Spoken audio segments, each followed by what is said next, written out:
जब लगी शनि की कष्टदायक साढ़े साती रावण पे, तो रावण का भी शनि की साढ़े साती ने पूरा विध्वंस कर दिया, कहीं का नहीं छोड़ा उसे। लंकापति रावण सबसे ज्यादा बुद्धिमानी राजा माना गया। प्रजा उस रावण के राज्य में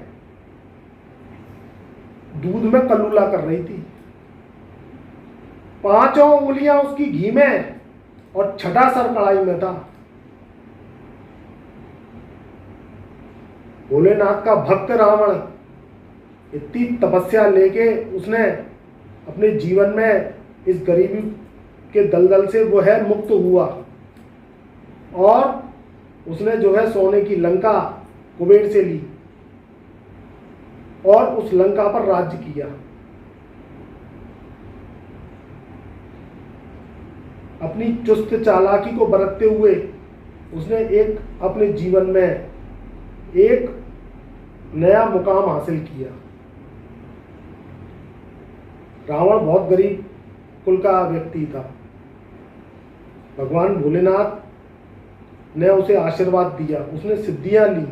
देखिए, रावण की बुराई तो सभी जानते हैं, मगर रावण ने अपनी जिंदगी में बहुत ही मेहनत से मुकाम हासिल किया था, और प्रजा उसकी जो है राज्य में वाहवाही करती थी, सुखी थी। एक समय ऐसा आया कि रावण पे शनि की साढ़े साती लग गई। अब शनि की साढ़े साती जैसे ही लगी, देखिए क्या है कि ये पुराणों पहले की बात है। अपनी ख्याति रावण ने यूं ही नहीं हासिल कर ली, उसमें भी उसे बहुत ही श्रम का सामना करना पड़ा। भोलेनाथ की उसने तपस्या करी, जब जाके उसे भोलेनाथ का आशीर्वाद मिला, उसने सिद्धियां ली।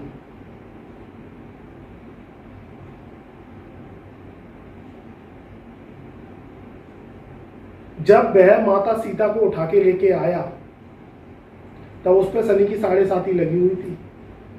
उसकी बुद्धि को शनि ने पूरा तरीके से भ्रष्ट कर दिया। जिसके पास इतनी सुंदर सुंदर रानियां हों और राजपाट उसके पास पूर्ण रूप से हो, किसी चीज की कोई कमी नहीं हो, अथाह सोने का मालिक, अथाह दौलत का मालिक, और वह उसकी बुद्धि जब भ्रष्ट हो गई तो वह माता सीता को उठा के ले आया। कोई चीज की कमी नहीं थी रावण के, सब कुछ था, मगर सारा खेल बुद्धि का है इसका। अब शनि देव क्या है कि शनि देव को रावण ने बहुत ही परेशान किया था। शनि देव जब क्या कहते हैं रावण के ऊपर साढ़े साती के रूप में आए तो रावण की बुद्धि भ्रष्ट कर दी। अब रावण ने क्या किया कि रावण ने शनि देव की जो है टांग तोड़ दी, क्योंकि रावण को पता था कि शनि देव जब भी आते हैं तो 7.5 साल बहुत ही कष्टदायक जो है शनि की साढ़े साती लगाते हैं, और वह बहुत दुख और कष्टों का उस समय कालखंड होता है, तो वह सामना करना पड़ता है। तो उन्होंने क्या किया कि ऐसा परेशानी, ऐसी दिक्कत, ऐसे दुख मेरी प्रजा के ऊपर ना आए, मेरे जो पुत्र हैं, मेरे जो सेना में कार्य कर रहे हैं, मेरे जो प्रशासक हैं, उन पे ना आए। तो उसने रावण ने शनि की जो है टांग तोड़ दी और खूंटे से बांध दिया 4 पाई की। अब शनि देव को आया गुस्सा। शनि देव तभी एक पैर से अपंग, अपाहिज कहे जाते हैं, लंगड़े कहे जाते हैं।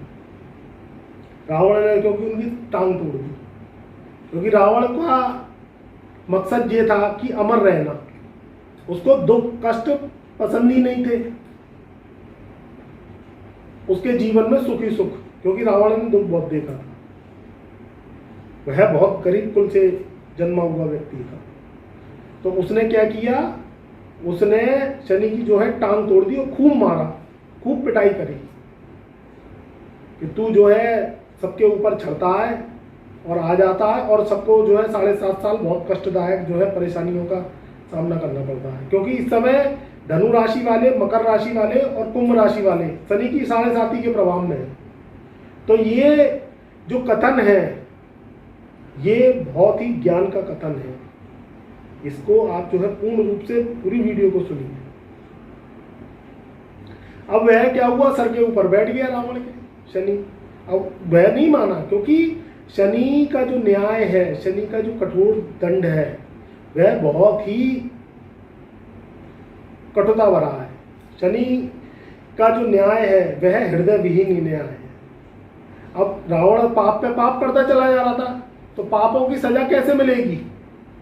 उसने तो 9 ग्रह भस्म कर लिए थे अपने। उसने मेघनाथ की कुंडली में अपने जो उसका पुत्र था, वह मेघनाथ की कुंडली में शनि को एकादश भाव में बिठा दिया था। एकादश भाव क्योंकि लाभ का होता है कि ये 11 गुना लाभ देगा, और शनि की खूब पिटाई करी थी कि ये है ना किसी के ऊपर चढ़ेगा नहीं, क्योंकि शनि की जब 7.5 लगती है तो वह बर्बाद कर देती है। अब शनिदेव को गुस्सा आया, शनिदेव रावण के जो है सर पर बैठ गए 7.5 के रूप में, तो रावण की बुद्धि हो गई भ्रष्ट। अब वह उल्टे सीधे डिसीजन लेने लगा रावण। कहीं है ना माता सीता को चुरा लाया, कहीं क्या कहते हैं ना प्रजा को कष्ट देने लगा, कहीं क्या कहते हैं गलत गलत निर्णय लेने लगा। तो क्या हुआ, रावण का विध्वंस हो गया कि नहीं? भगवान राम ने चढ़ाई कर दी लंका पर, और रावण का कितने साल युद्ध चला और रावण का विध्वंस हो गया। और ये कारण हुआ भगवान शनिदेव के कारण, क्योंकि रावण पाप पे पाप करता चला जा रहा था। अब पापों का भुगतान कैसे होगा? उसको तो कोई मारने वाला ही नहीं था, कैसे मरता? वो तो भगवान भोलेनाथ से अष्ट सिद्धियां ले चुका था। तो ये 7.5 का न्याय है, शनि ने उसे भी नहीं छोड़ा। और शनि जब 7.5 के रूप में आते हैं तो वह व्यक्ति के पापों को प्रायश्चित के रूप में करवाते हैं। अब आप पाप ही पाप करते चले जाओगे, किसी का नुकसान करते चले जाओगे, किसी को धोखा देते चले जाओगे, तो उस पापों का फल कैसे मिलेगा? ये शनि की 7.5 में मिलेगा, शनि की महादशा में आपको मिलेगा। नहीं तो इंसान का अगर उसे सबक नहीं मिले, जो दुष्ट व्यक्ति है, तो वह पाप करता चला जाए, भाई कहीं का खाया कहीं तो निकलेगा। तो ये पुरानी कथा से चला आ रहा है।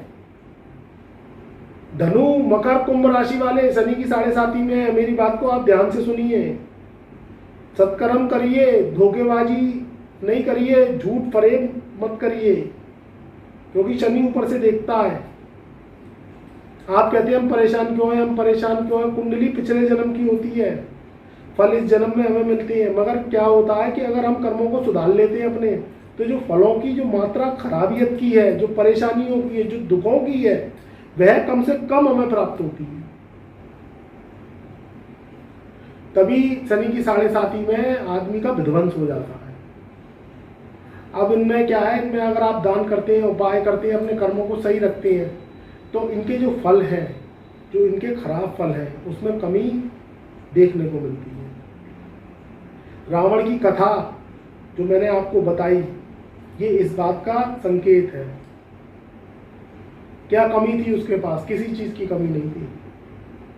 उसकी प्रजा सुखी थी, उसके राज्य में कोई दुखी नहीं थी,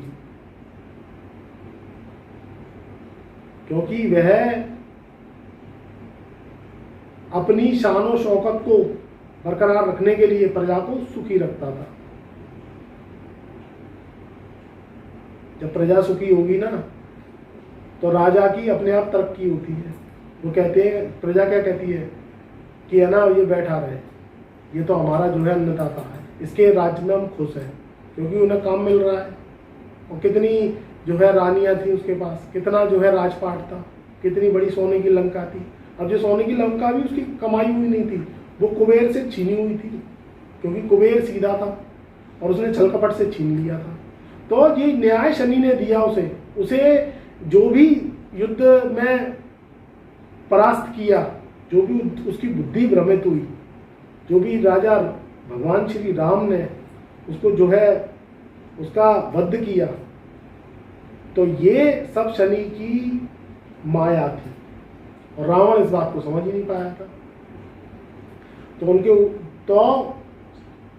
रावण के ऊपर शनि की 7.5 लग गई थी, तभी तो उसका विध्वंस हो गया। नहीं तो रावण अजर अमर था, उसे कोई नहीं मार सकता। तो इसलिए शनि की 7.5 कहने का अभिप्राय ये है कि शनि की 7.5 किसी को नहीं छोड़ती है। तब उस समय उसे नहीं छोड़ी तो इस कलयुग के युग में इंसान को कैसे छोड़ देगी। अब ये राशियां, 4 राशियां हमेशा शनि की 7.5 पे प्रभावित रहती है। अच्छा, ये किनके ऊपर मेहरबान रहती हैं? जो व्यक्ति सत्कर्म करता है, जो व्यक्ति सामाजिकता नैतिकता का पालन करता है। देखिए आज का समय कलयुग का आदमी छीन झपट लेता है, कुछ पैसों का जो है छीन झपट के दूसरे का नुकसान करके अपना फायदा कर लेता है। तो वो कुछ समय की खुशी है, वह परमानेंट खुशी नहीं है। अब उस समय तो उसका फायदा हो गया, उसने कहीं होगा जो देखी जाएगी, मगर वो देखी नहीं जाती। तो दिक्कतें परेशानियां ब्याज लग के मिलती है। मगर आज का इंसान कहाँ समझता है इस बात को। उसे तो झूठ बोलना, छीन झपट करना और अपना काम बनाना, और बाद में दिक्कत है, परिवार में दिक्कत है उसकी, वो खुश नहीं है। खुश रहना है तो ईमानदारी की रोटी खाओ। दूसरा क्या कर रहा है, दूसरा क्या नहीं कर रहा है, उसको मत देखो। वो अपने पापों का भुगतान भुगतेगा, हम तो नहीं करेंगे ऐसा। सच्चाई में भी पेट भरता है और बुराई में भी पेट भरता है, मगर सच्चाई लंबे समय तक चलती है। देखिए, सत्य परेशान हो सकता है मगर पराजित नहीं हो सकता। इस बात का आप ध्यान रखिएगा। जब सभी बुरे बन जाएंगे तो ये कलयुग में बुरवारों की संख्या वैसी बढ़ती चली जा रही है। इसमें क्या हो रहा है, अच्छे पिस रहे हैं, तो अच्छा बनने की कोशिश करिए, अच्छाई को बढ़ाइए, बुराई को नहीं। क्योंकि जब रावण जैसे का बुराई में अंत हो सकता है, और आज भी हम देखते हैं हर साल कि बुराई का अंत होता है, मगर इस कलयुग में बुराई बढ़ती चली जा रही है और बुराई का अंत हम सबको मिलके करना है। तभी ये 7.5 के आपको शुभ फल मिलेंगे। हमेशा बुराई में साथ देना, हमेशा झूठ पे झूठ बोलना। देखिए, झूठ कोशिश करिए कि कम से कम बोलिए। मैं जो कहूँ कि झूठ बिल्कुल ही मत बोलिए। जब कहीं बात ऐसी आ रही हो कि आपके जीवन और मरण के बीच में चुनाव करना हो कि अब करना क्या है, तब अगर आप कोई झूठ बोलते हैं तो वह झूठ भगवान भी उसको माफ़ करता है। और आप अगर छोटी छोटी बातों पे झूठ बोलते हैं, छोटी छोटी बातों पे फरेब करते हैं, दूसरों का नुकसान करते हैं, तो इसमें जो ईश्वर है वह बुरा मानता है। तो इसलिए कम से कम झूठ बोलिए, दूसरों का फरेब, दूसरों से फरेब करना जो है बंद करिए। तो ये शनि की जो 7.5 है, ये आपको सोने से कुंदन बना के जाएगी। अभी की अगर बात करें तो 17 जनवरी सन 2023 तक धनु राशि वालों पर शनि की कष्टदायक काली छाया का प्रभाव 7.5 का रहेगा। उधर जो है अगर मकर राशि की बात करें तो 17 जनवरी सन 2023 के बाद मकर राशि पर 7.5 का तृतीय चरण यानी अस्त चरण से शुरू हो जाएगी, यानी उनके ऊपर अब उतरती 7.5 रहेगी, 2.5 साल की 7.5 रह जाएगी। और अगर बात करें कुंभ राशि वालों की, तो कुंभ राशि वालों के जो है द्वितीय चरण चालू हो जाएगा 7.5 पर।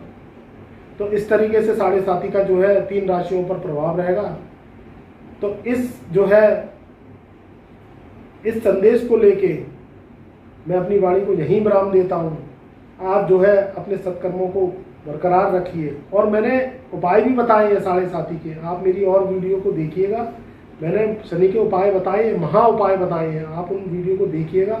उससे ये शनि के जो महाक्रूप जो परिणाम है, इससे आपका जो है बहुत जल्दी निदान होगा अगर वो उपाय करेंगे। तो शनि के दान भी हैं उसमें, शनि के उपाय भी हैं, शनि के महा उपाय हैं, आप उन्हें करिए और जो है 7.5 से जल्द मुक्ति पाइए। तो मित्रों, मैं अपनी वाणी को यहीं विराम देता हूँ।